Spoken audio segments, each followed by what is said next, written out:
There's one defining aspect this week, and that is Mars in Leo perfecting its opposition to Saturn in Aquarius.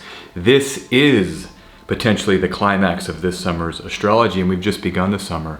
We're pushing out into the boundaries of what is real and what is possible. That's the astrology of the week of 28 June 2021 through 4 July 2021.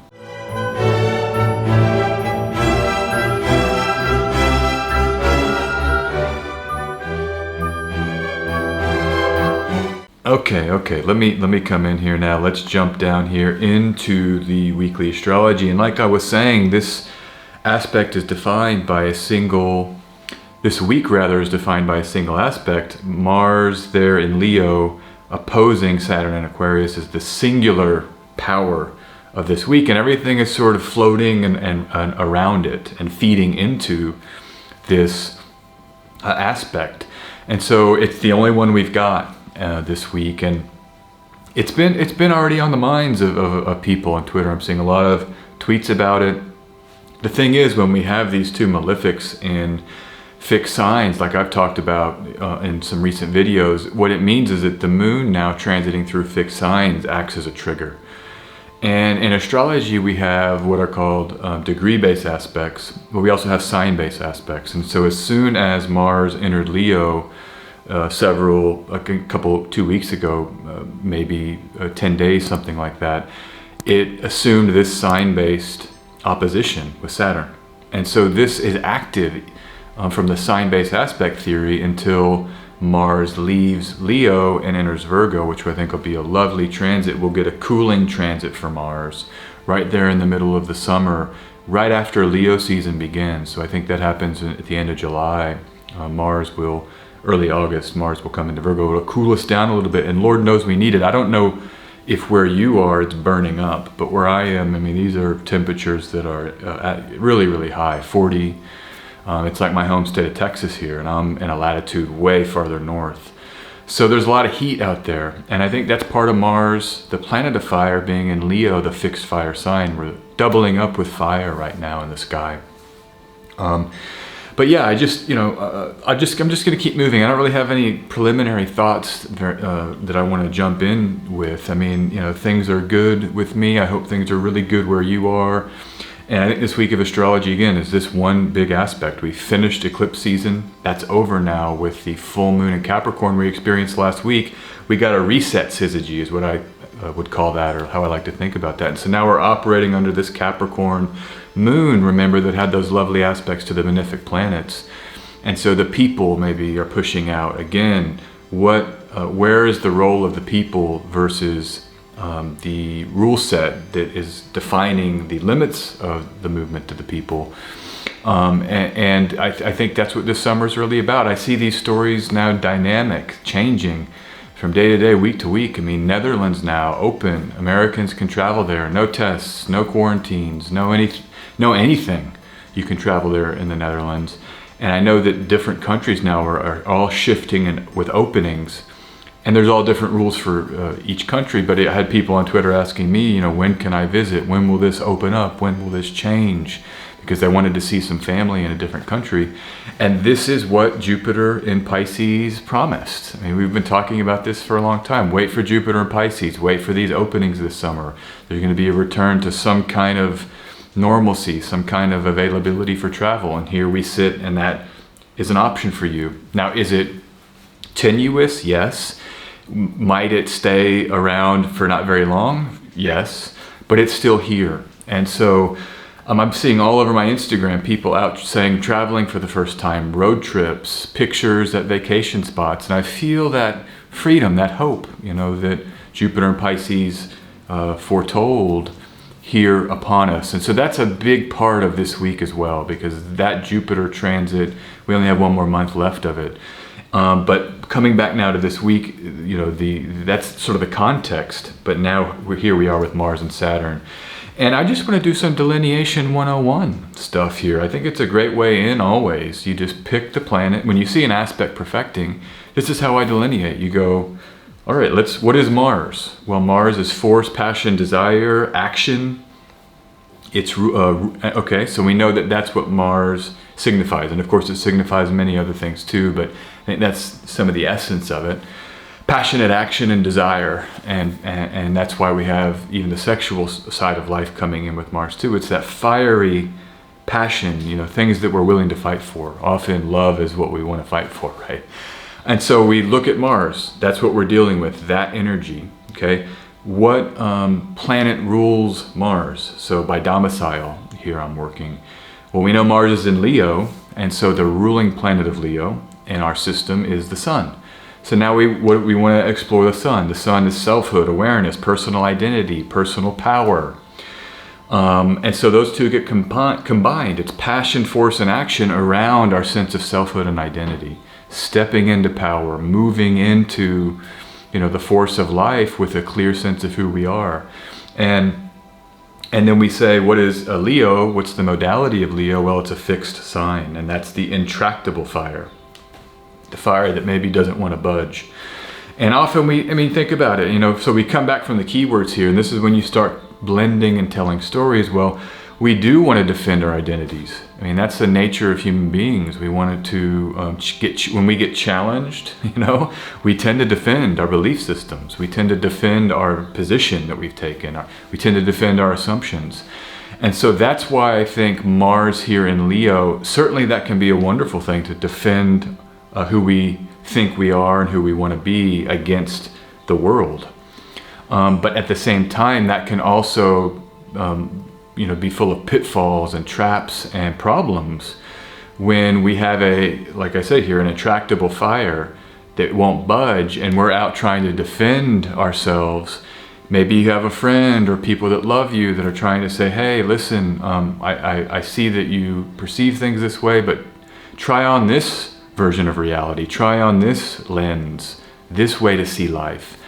And that can be very, very good. We need to shift and change. We don't, in my view, the ego is something that, and the identities, I think, are best worn with a willingness to quickly take them off as needed. If an identity doesn't serve me anymore, if my belief about myself is causing suffering, I probably want to try on some different beliefs. And we get this, and this, I'm kind of setting this aspect aside now, just this topic of how we can sort of change who we are. This is the essential nature of spiritual work, meditation, prayer, this kind of longing for divine connection. The idea is, hey, I'm part of a bigger system, the spirit world and the physical world and even the tangible material world, and I'm one part of it, but I've got to be open. Hey, show me, universe, show me, form me, help me form myself. And being open to other ideas about what the identity even is. And so the Sun is really, it is fixed there in Leo, it does rule Leo, but remember the Sun moves evenly through the zodiac. We actually define the zodiac by the positions of the Sun. And so there is a sense of our awareness shifting and changing always through the year. We go from fixed signs to mutable signs to cardinal signs. So I think there's a certain amount of adaptability built into the Sun, just by virtue of its movement, that we can kind of lean on here, even though our tendency, again, is to defend our identity. So this is one energy this week, that's defining this week. What, think about in your own life. What do you think about yourself? Are you aggressively kind of leaning into spaces and ready for fights, and maybe you need to do that. I'm not going to tell you not to do that, but is that working for you? Or is it time to maybe kind of defend a little bit, but maybe not be so fixed? And I think that's where now Saturn comes in. So we've got Mars in Leo, okay? We've delineated that. Now we come to Saturn. It's opposite. So this is an axis, what we call an axis, a zodiacal axis in astrology. Leo, Aquarius. Saturn, what is that? Setting aside its sign placement. Limits, lack, blocks, isolation, sadness, coldness, old things, structures, rules, fixed structures of society. It can be sadness, right? It's the time when we have to realize, hey, this is how life really is. Sometimes that can be sad, or if someone gets taken away, let's say a relationship ends, it's over. There's a certain finitude with that. And that can be where sadness comes in. Grief is about grieving things that are gone, that have been lost. And that's where Saturn is the sense that it's gone and realizing that that doesn't exist anymore. It's a limit, right? Saturn has imposed a limit. And so we're dealing with that energy. We know that. Saturn is ruled by itself. And that's key here for delineating this aspect. We know that Saturn does not have to answer or mix its energies with another planet because it's in a sign that it rules. So when this happens, we get a doubling up, a double injection of Saturn, or maybe you can think about it as a pure form of Saturn. It's its true self in this dynamic, in this dance that's happening with Mars this week. And then it's also in a fixed sign, a fixed sign Aquarius. I'm going to make an edit on the fly here. It's a good thing about doing this with my PowerPoint open. I can just always edit if there's a typo. I do read through this a few times, but I missed that one. But this is intractable error. So maybe our ideas here about the world, thoughts, words, language. Saturn can be, air signs can sometimes be laws, regulations, the rules of the system. That's why I think Saturn, I was saying here, it's rules, because rules are often written down ever since Hammurabi's code, way back. But so it's, again, a fixed sense of the regulations that maybe can't budge or won't budge. And then the sadness that can come from that is accepting the reality, the limitations of a given situation or circumstance. And remember, Saturn moves too. I mean, these things aren't totally non-changeable. Saturn, it's just very slow to move. And so Saturn takes 29 years to go through the zodiac. That's where we get this idea of blocks or older things or structures, because it's just very slow to change. And it rules a fixed sign, it rules Aquarius. So we have this idea of limitation and sadness and grief and coldness and block, and it's coming up in an opposition. You can think about an opposition like if you were playing chicken on the highway, two cars coming right at each other. That's what's happening here. And as astrologer, we just say, listen, Saturn is stronger. It's in the sign it rules. So it's purified in this way. And there's a bunch of other reasons why I think Mars is a little weaker. Mars, the ruling planet, the sun is in Cancer. It's not making an aspect, so it doesn't get that direct aid from the sun.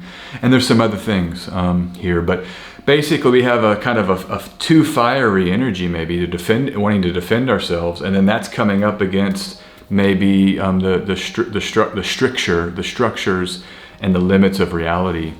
And so this might be a week of just learning lessons, and of accepting truths about ourselves and our current predicament. It doesn't have to be forever, but just our current moment. It might be this week that we're digesting reality pills, pills of truth pills. And I have here,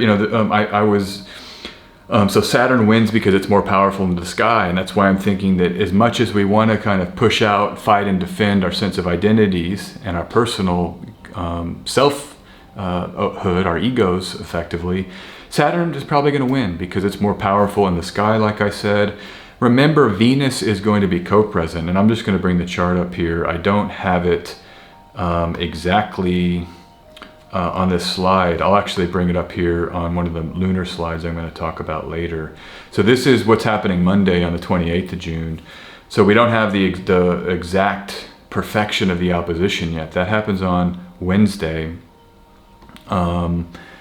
But so here on Monday, you can see here, I just want to point out, you've got Saturn and Mars, but look at Venus. Venus has just come into Leo yesterday, or actually in the last several hours. And the way I'm looking at the Venusian element here, so Venus joins Mars. Having Venus in the mix, in my view, is always good. You always want to feel pleasure and a sense of beauty and grace and the kind of softening that Venus can bring. So that energy gets blended here.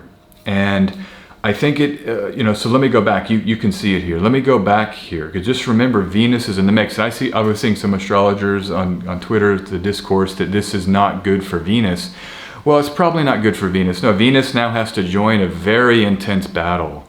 So Venus is kind of giving the energies that it can bring to something else. This isn't a Venus like we had last week, or the week before. I can't remember exactly. I think it was last week. I think it was the week before. that mutual reception with Venus in Cancer and the moon in Libra, that was a time to really have the powers of Venus unencumbered by Saturn and Mars and enjoy the pleasure and the beauty.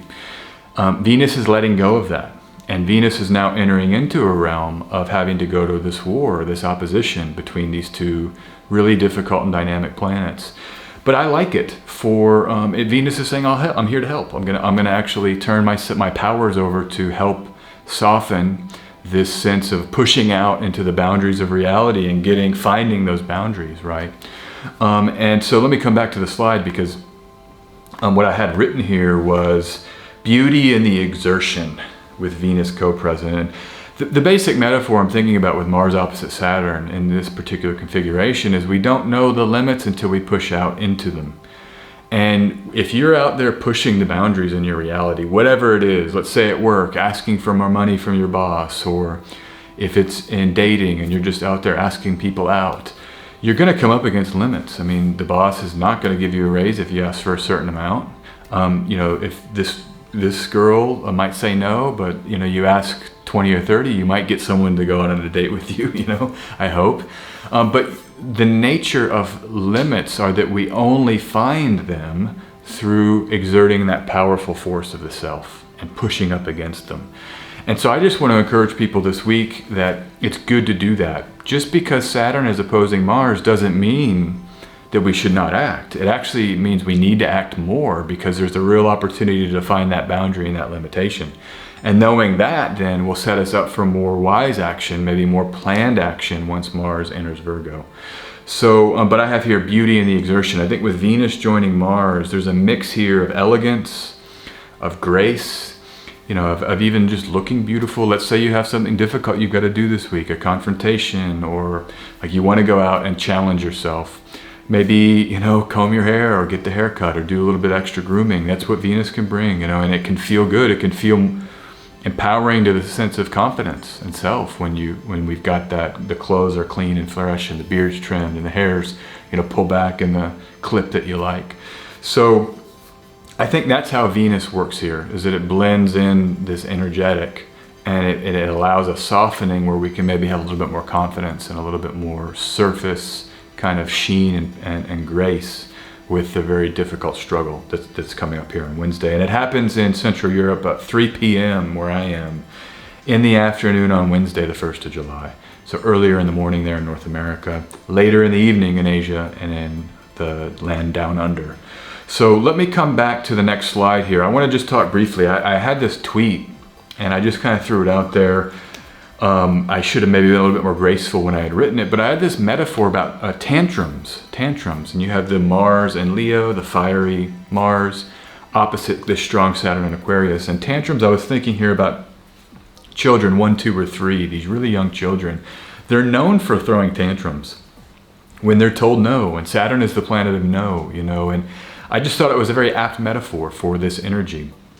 Now, I'm speaking to adults. I mean, astrology is for adults, or people that have an advanced, sense of intellect and emotional experience. So it's not strictly for adults, maybe late teens or early adults. I'm not going to assign an age warning on astrological discourse, but if I had to, maybe you're not talking here. I'm not talking to toddlers. I'm not talking to 1 or 2 or 3-year-olds. Let me just put it that way. But I was thinking that this metaphor is very apt because, at that age, we're forming our identities, 1, 2, 3. We begin to recognize that Piaget's, childhood development model. You begin to form, realize, oh, I'm different than mommy and daddy. I'm different than my caretakers, and I can cry and say no. And so there's this sense of the solar being formed. And the tantrum just, to me, really embodies what can happen around that age when I was told no, I can't have the chocolate, I can't have the toy. One strategy is just to cry and wail and moan and beg, and that was the kind of fiery, maybe too fiery Mars trying to get its way, but pushing up against those boundaries of the parent. And I tweeted it, and I think it did trigger a couple of people. I didn't mean to suggest, I was just thinking more about a metaphor for this transit. But anytime, talking about parents, that can be triggering. We've all had, even good parents are going to traumatize their children. That's the nature of life. There's There's situations that happen with our parents, and those relationships can be quite complex. So I didn't mean to trigger something up by using this metaphor of tantrums. People were responding saying, parents can throw tantrums too, and sometimes the parents need to be overthrown, and I agree with all of that. I think that's more of maybe an adult conversation about relationships and authority structures, and I was really on this metaphor of the crying out, throwing a tantrum child. But so I just wanted to mention that here. We all have trauma from childhood, and I actually this kind of transit with Saturn and Mars can be trauma triggering. It really can be. It's the heaviest energies we have in the traditional system, making the most difficult aspect. So I'm not predicting trauma happens this week. I'm just saying that maybe that gravity of those boundaries that I was talking about, pushing out against boundaries, fighting for the identity in the self, using fire and passion to go up against structures that are maybe not budging, that can be challenging at times. So let me just come back here. Saturn is the rule. Saturn is the limits. The context of this transit is it's a climax for summer 2021. And by the way, I talked about trauma and the malefic planets, Mars and Saturn, a couple of videos ago, so I'm not going to go into that again in this video. But I just want to come here. So we're finding how to manage the new reality of the new decade. This is what I wanted to speak a little bit about here. I have here pushing out into the limits so we know where they are, and then looking and finding the self here in these expansions. And I think this is what relates to the Leo energy. We're bringing awareness into our actions. That's what the sun is, the organ of mental perception. I think about it as the seer. It's the thing when we meditate. All those thoughts floating around, that's Mercury. But the presence that we bring, that's the sun, that's the solar consciousness. So whatever you're doing this week, whether it's maybe on the more difficult, challenging side, maybe it's more on the fun, pushing out into limits and using that Venus to have a little bit of fun and enjoying that process. Whatever you're doing, I think awareness is a key element here. This is what the Leo is. Making sure, even taking notes or journaling, I love that. This is how my day went. This is how that difficult thing went. This is what I'm learning about myself. Making sure that there's a sense of being with each thing as it unfolds. That sometimes can ensure that we're making decisions that are both appropriate and that are kind of healing and aligned with our greater vision, if awareness is brought in every step of the way. And that's why spiritual practice, if you can do it daily, if you have the capacity for that. For me, some weeks are better than others. I'll get 4, 5, 6 days in a row of like my spiritual routines, and then I drop off, maybe miss a day, miss 2 here or there. My rule is I try to do, if I miss 2, then I try to make it on the 3rd. And my goal, my ideal is every day. Just works better in my experience with that. But life's hard, and we all have, things go crazy, and sometimes I can't do it every day. But this is the idea, though, is that daily awareness and daily check-ins allow for the decisions to be made, and maybe a more control is not the best, aligned is what I like, aligned with these kind of greater ideals. That's the solar energetic here, and I just think we can find the self in this process of, we learn about who we are, we learn about how tough we are. You'll learn about how tough and how strong and how much courage you have when you have a really dynamic aspect like this. And the awareness here can be key to kind of discovering or experiencing that epiphany. So try to stay aware. And then the other thing I was just saying here is that we're in the new decade. The 20s, we're in the 20s. People my age, of my generation, we read about the 20s. I grew up reading novels from the 20s. Well, now I'm in the 20s. Of course, 100 years later. I read The Sun Also Rises. I read The Great Gatsby. That was the big book in my high school. That's the one we all read, the great American novel. We became experts at Gatsby. I've read it a few times since then. I've seen the movies. I love Gatsby. And Gatsby is a kind of, this is maybe a Mars in Leo. That can be Jay Gatsby. He very much had a sense of personal power, and he tried to use that Mars. He tried to push out, and he found in that book the limits of his ability to capture to go up to capture Daisy. To share that love with Daisy. He found the old money and the old system. Daisy's husband, boy, I can't think of his name right now. It's too bad. But, you know, it's kind of a new money, old money kind of thing. That those old structures beat Jay Gatsby in the end. And so there's kind of a lesson there maybe, and not the hubris that Gatsby might have had, the idea that he could somehow get away with it. That might be how Mars gets too fiery, when we sort of lose sense of being grounded. So anyhow, I didn't even think about that just coming out. That's the great thing about doing videos like this. Things just come out. That's why I like this style. And it's not heavily curated or scripted. I mean, I've got some ideas written here, but it's just a flow that's built upon some basic points. So yeah, The Great Gatsby, we're here in the 20s. So let me come back to the point. The point I'm making is that this is kind of a climax. Jupiter's in Pisces. There's some challenge with Mars being opposed to Saturn here. But just think about what we've gone through. There's been a huge change, and now we're figuring out what it means to be human beings in the 2020s. What can we do? What do we want to do? What's healthy to do?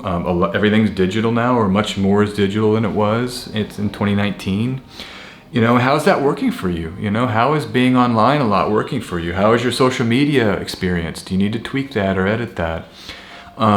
You know, we're in this reality, and it's just the beginnings and the baby steps of what should be a wonderful decade. So, like I was saying, this is maybe finding out and checking in with awareness. Okay, this is where I'm at with these new structures. Yeah, I like my job is online now. I like talking to people from all over the world. I like the working from home, if you're still doing that, or the digitization of maybe much of the social life and the economic life. But this is kind of a boundary or a border that I want to kind of come back in, or maybe see more clearly, and figure out what you want to bring, what you're actualizing in terms of your identity into the next decade. And we'll talk about this now we'll talk about it in a second, because this Pisces moon this week, my transit of the week, I think is another opportunity now to deepen in our relationship with what Jupiter and Pisces has been, now without those those distractions. So I'll talk about it in a second, but it's setting us up for next year. And so it's future oriented. I'm future oriented here. So checking in with the moon, let's just go through this. The moon's transit this week, we start with the moon in Aquarius, co-present with Saturn and opposite Mars by sign. So we're getting a flavor of that activation already. As I record this video, I'm sitting in this activation of Mars and Saturn opposite each other. I feel the energy, and I feel the kind of restriction. It's just there, the heaviness of this moment. But we get this lovely Pisces moon on Monday. So the first day of the week, 7:50 p.m. in Central Europe. And right as the moon ingresses into Pisces, it's there applying to Jupiter within 2 degrees, that ancient 3-degree orb that the astrologers used in the ancient world. So we're, Synaphe, I think is what it's called in Greek. Don't judge me if that could be an error, but it's this special condition, anything that's applying within 3 degrees, and the moon is doing that upon its ingress into Pisces. Happens on Monday evening or Monday about noon in North America. So just get ready for that. It's the second to last moon with Jupiter in Pisces until January 2022. So the rest of this year, there's one more in late July, but August, September, October, November, and December, 5 months with Pisces moons without Jupiter. So enjoy this last one. That's what I was just saying here. That's our second chance to finish the first round of Jupiter and Pisces, which will set us up for next year when it comes in with way more power. And yeah, I mean, that's what I heard. The part of the chart has an opportunity to finish the first round of Jupiter and Pisces, being the 3 months this summer, and then we get the 5 months at the beginning of 2022. We're building here. And yeah, just gonna say, I've heard a lot of cool manifestations of this transit. They've been subtle, and even in my own life, they've been subtle. But I'm hearing more and more from people, their Jupiter and Pisces story, mid-May 2021 to end of July 2021. And I think the problem with it was we had eclipse season, we had Mercury retrograde, we had some transits that took precedence, you know, or maybe took the microphone from Jupiter and Pisces a little bit. And Saturn was left alone. You know, it wasn't so much that Jupiter came into Pisces, it's what Jupiter left. So we got this very maybe strong Saturn and sense of restriction and some of the difficulty that we saw. Maybe people were saying, I felt it instantly. I was tired that first week of Jupiter and Pisces. It was kind of like, oh, just wanted to crash. And that's healing, that's healing. That can be Jupiter and Pisces, is wanting to rest. Remember, water signs are night sex signs. They're body-oriented signs. They're inside, insular signs. Interiority signs, maybe better than word than insular. And Jupiter was doing a lot of work with Saturn out there in the world with the air sign action, and it was time to, I think, come home to our bodies and just rest. And a lot of my changes were around diet. I shifted a lot with my diet. Been exploring a lot. Really cool changes. I feel a lot way better than when I had Jupiter with Saturn there in Aquarius. I was sort of let myself go a little bit. But I've heard a lot of cool manifestations from a lot of people. Shifts and changes, meeting people, relationships with people, a lot of openings with spiritual truth and wisdom that came. So thinking about that this week, so we've got the Jupiter co-present with the moon in Pisces. On Wednesday, the day that Saturn and Mars perfect their opposition, the moon comes into Aries earlier in the day. It's 3 a.m. here in Central Europe. And during that perfection, during the perfection of the Mars-Saturn opposition, the moon will be there actually in that nice trine. The moon will be applying to both Saturn and Mars, and it will have not made an aspect to them yet. And so, I think what it does is it just underscores the moon being ruled by Mars, the moon in Aries being ruled by Mars, and then Mars opposing Saturn in that very close applying opposition. This is just acting like another trigger. I don't think this is as maybe potentially hard to deal with as the Taurus moon that comes next, because the moon here is making a trine to Mars. This Aries moon is supported here, I think, by both Venus in Leo and Mars in Leo really can support this moon through a trine. But of course, the Saturn wins. Someone was saying that Saturn always wins. I saw a tweet response to one of my tweets this morning. And that can kind of be true, really, especially with Saturn in Aquarius. Saturn is going to win. So we've got to feed Saturn. We're still in a realm of feeding Saturn, and we'll be in this realm until March 2023. Saturn is the final dispositor in the sky, except for Mercury. Mercury is now direct in Gemini. It's ruling its own domain there. But Saturn and Mercury then are making a trine. It's very air-oriented, idea-oriented, law-oriented, regulation-oriented. I see a lot of that in the news now. Markets and trading. What's happening with the market? What are the rules for reality now? Where can people travel? These are all air sign heavy energies. A lot of social media is still big. I think people during the stay-at-home period of 2020, so much became online, like people, Netflix and streaming and the growth of all of those online platforms. And I think that's still true. That's still active as a overarching theme of the current reality. And you see that with right now these final dispositors, Mercury and Gemini, Saturn and Aquarius, and of course Saturn and Mercury rule those signs by triplicity. So there's heavy air dominance right now. And I'm looking forward to May 2023. Saturn comes into the water sign Pisces, and maybe we'll feel a little bit more expansive, open, a little more sense of freedom, a little bit more sense of maybe traveling. Maybe you'll go see a teacher in India. That was something I was going to do. I was considering. I actually had a visa. I never bought my plane ticket, but I had a visa to go to. I was going to go do some yoga. The yoga center, the school I studied with Shivananda, they have a ashram in Rishikesh, and I almost did that. My teacher is in Belarus, but that was something I was going to do. Of course, that's not very I think prudent right now, given everything. But maybe by this time, I think the world is going to heal. I think we're coming into a big healing phase. Actually, 2023, when Saturn gets weak, I think we're going to start healing from what we've gone through, and there will be room for spiritual teachings and spiritual. That's what I try to do here. Actually, I consider my astrology, of course, as ancient. It's a Hellenistic chassis and base, but it's a spiritual astrology. It has to be. I always put tags spiritual astrology or spirituality. I try to do that. And I want to be part of that. I hope everybody out there too, how can you add to the spiritual, wholeness and goodness of the collective? Because I think when Saturn weakens in 2023, we'll have a real expanse for that. Okay, let me come back here.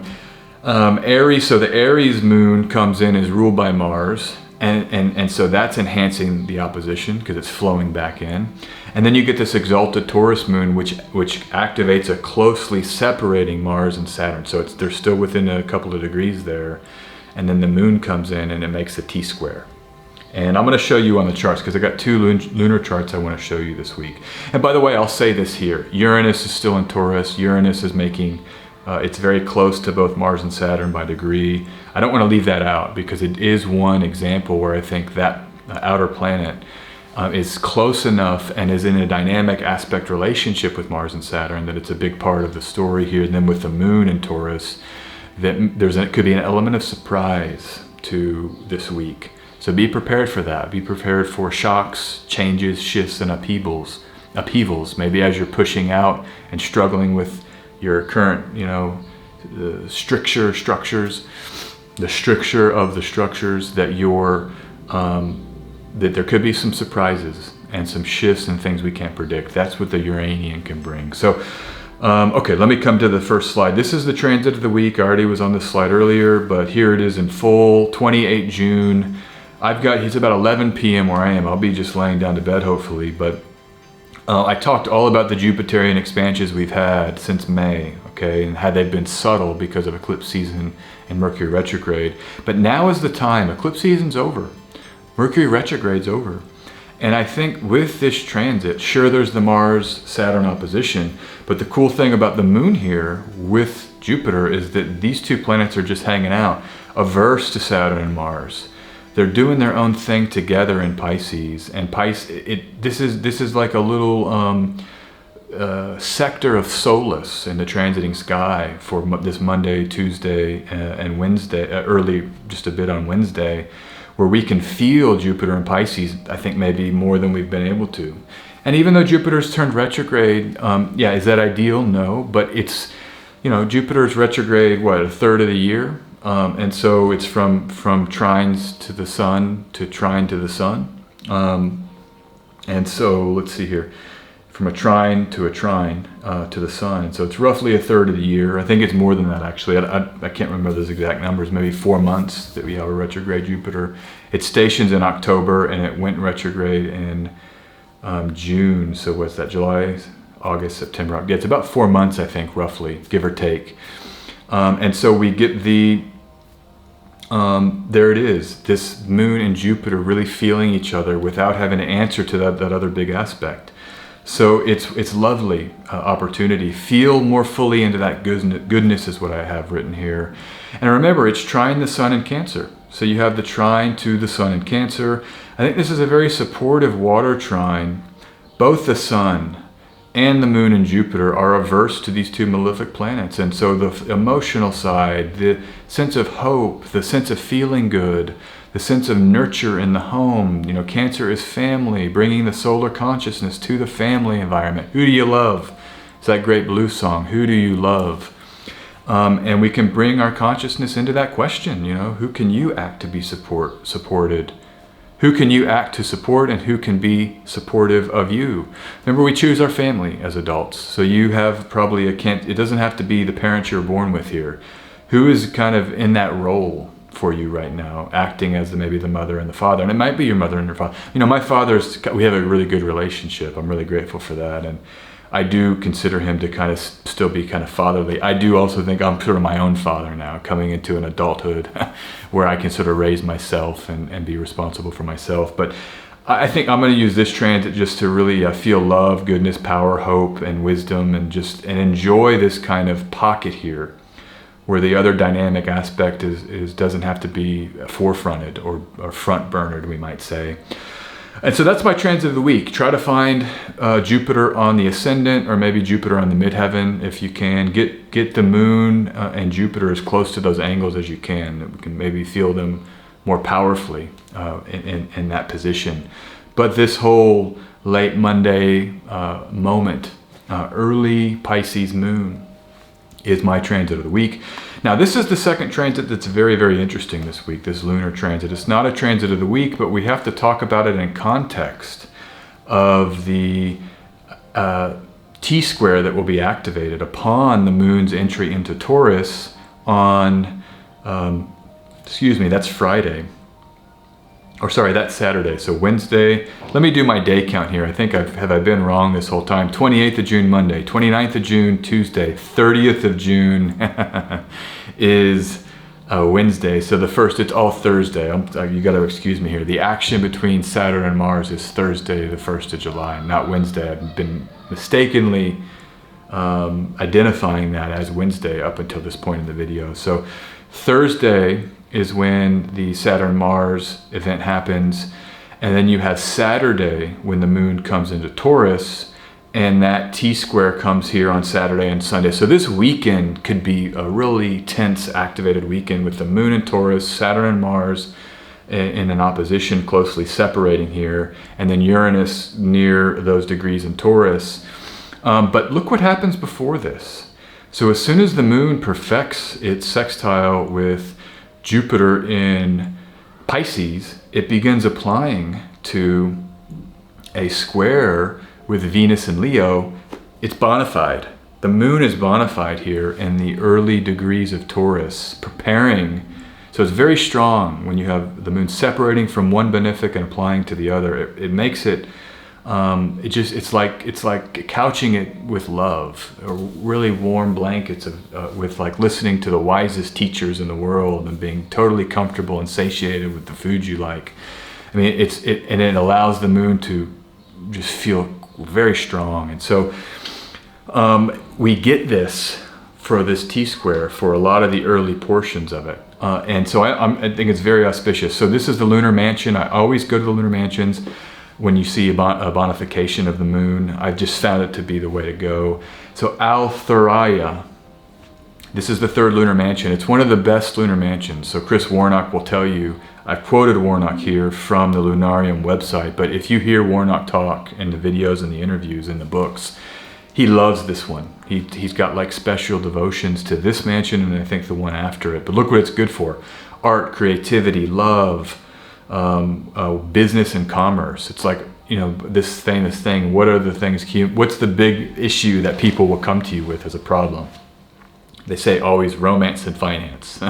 Those are the two biggies. Well, this is the mansion good for both romance and finance, with a moon that's bona fide through most of the degrees here of this mansion. And so I think that this can go two ways. One way is to say, how can you use your love and your romance and your creativity and maybe business acumen to deal with whatever is emerging here this weekend for you, you know, and maybe it's time to go painting and paint something, or go on a date, a nice romantic date, as a way to just take a break from the intensity. Now, on the other hand, and this is what Warnock warns about, is that this can be being saturated in pleasure. So I would really watch for this moment here, and to not overindulge with the Venusian, drives. Maybe this is whatever addictive tendencies you might have. I think it can be really easy to fall into addiction when we have such a dynamic, malefic opposition. When the energy gets out of control and intense, and we're pushing up against limits, and it's like, oh wow, this is crazy, you know, we're having to sacrifice who we thought we were. It's easy to run and just get into something and just get taken away from those feelings. And I think it would rob us, in my view, it kind of robs us of the lessons and of the awareness that I was speaking about earlier. We get robbed of that if we just drug out. Now, that is not to say that, and I'm not going to speak for you and your relationship to substances, okay? Everybody's got their own relationships. You know what it means for you to healthily indulge and where you've crossed the line. I would just be careful to stay on this side of the line so you can retain that awareness, okay? All right, so that is the weekly astrology, and now let's get the weekly tarot. I'm excited about it. Let's push through here and pull some cards. So I'm just going to jump right in and get the first card here. All right, first card is, let's see here, where are we? The first card is, let's see here, it's a heart. It's the Seven of Hearts, Venus in Scorpio. I call this the dissipation card. You see it in other decks where it's kind of like the drugged out, it's the hangover, the morning after card is how you might perceive this. I think about it as dissipating the self in kind of an orgy of pleasure, and then we kind of lose sense of ourselves, and our center breaks. So it actually, this fits very, very well with Venus being co-present in Leo with Mars, a kind of warning about not overdoing Venus, with too much pleasure, too much fire, too much Venus combined with Mars and Saturn. I mean, it does get pretty intense. And so I think here with Scorpio, it's another fixed energy. This is the other sign that is going to be opposite the moon when the moon is in that T-square this coming weekend. So Scorpio is also ruled by Mars opposite Saturn from Leo. So maybe it's telling us here something about Mars's tendency to, when it's in a water sign, it can be more of a quiet energy. You know, Mars doesn't have to be so explosive. And remember, water signs and night sex signs cool Mars down. So I think this could be pointing us to, like, how's your Mars and Leo been going? This is the first position of the recent past. Have you been energetically, has it been too much? Have you been lethargic? I know my energy shifted instantly with Mars and Cancer, Mars leaving Cancer and coming into Leo. This might be telling me to cool down a little bit, maybe pace things. How can Mars and the action, can we cool it with water, especially as it's opposing Saturn there? I was thinking earlier about the saunas and how you use water, you throw it on those rocks and it produces the sauna, the cleansing environment of a sauna. Maybe that's how we can use the water here, the steam that water becomes when we heat it. There's something here about cleansing. But I think it's just more of a warning of just what I said, not to get too overindulgent and not to get too fiery with the Mars. That's the risk of Mars in a fire sign that's not Aries. It gets too much fire and we start burning things down. So maybe cool it a little bit, or just delay, pause. Let's say you want to take some actions this week. Give it 5 minutes. Sit on it for a night if you can. And just delay. And this was the fixed emotion. Check in with your intuition here with the Scorpionic energy. Check in with that and make sure there's a match so that we're again aligned. Okay, so that's the first card. Let's get the second card. Let's get the God deck, the Terra Marseille card. My second card is... Okay, and your second card, and the second card for this reading, this will be, I believe it's the Star. And if it is, that's so cool because that would be the Aquarian energy. Let me see here. I've got, yeah, here it is. And no, it is the Devil. It is the Devil. Yeah, it's the Devil here. So 2 cards away from the Star, but this is the Capricorn ruled Devil. And again, I'm going to warn here, what I see when I'm seeing this Devil card, this is the future position. I think this is pointing to the weekend because this Devil is Saturn, strong in Aquarius. I'm seeing this as Mars and Venus. You know, this is kind of a couple here. Mars and Venus are the couple of the planets. They're a couple. And they're now in thrall to this Capricornic energy, this prison that Saturn can sometimes feel like. And we see this in the tarot schools and in the tarot literature as being about addiction, actually. Is that we're enslaved to kind of these lower drives and these addictive forces. So I'm gonna come back to this theme. Excuse me, of Venus in Scorpio, dissipation, Venus with Mars and Leo in the transiting sky, and then this Devil card kind of warning us about being prisoners to the search for pleasure and the desire for pleasure. And so that T-square, you have a moon exalted in Taurus, ruled by Venus, all wrapped up in that T-square this weekend. Again, I think it's worth considering. How are you going to go into this week with that awareness? Let me go back to the solar awareness. Remember, Sun in Cancer, trine, Jupiter in Pisces, and kind of center that solar awareness as a real balancing out of the T-square energy. Addictive behaviors take us away from awareness. I don't want to. I'm someone who has, I'm in recovery. I'm a person in recovery. I have, a whole story of my own addictions. So I don't mean to be projecting that out to those of you out there that don't have that as part of your story. But even with the internet, it's like, I know for like folks that can handle alcohol or other drugs, we're all struggling with this puppy, because they've designed the algorithms here to take the mind from us, and the feedback loops of dopamine. And so I think there's a universal idea here of just where is our attention going? Are we giving it away easily for like short-term hits of dopamine, or are we kind of staying centered and staying a little bit more aware this week? As the astrology gets really intense with a massive T-square with the two malefics, Uranus and the Moon on the weekend. So I am going to leave it there, I guess. I was going to try to maybe say something about Capricorn here, but I'm not. I mean, Capricorn is ruled by Saturn, and I think that's enough of a connection to delineate this for purposes of this week. So have a wonderful week ahead. As always, you can go to my website, sjanderson144.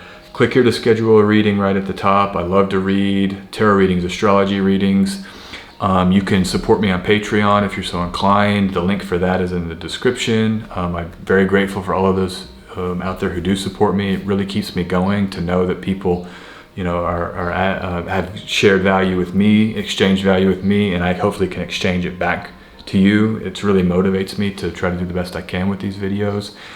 And yeah, have a lovely week. I'll talk to you very, very soon.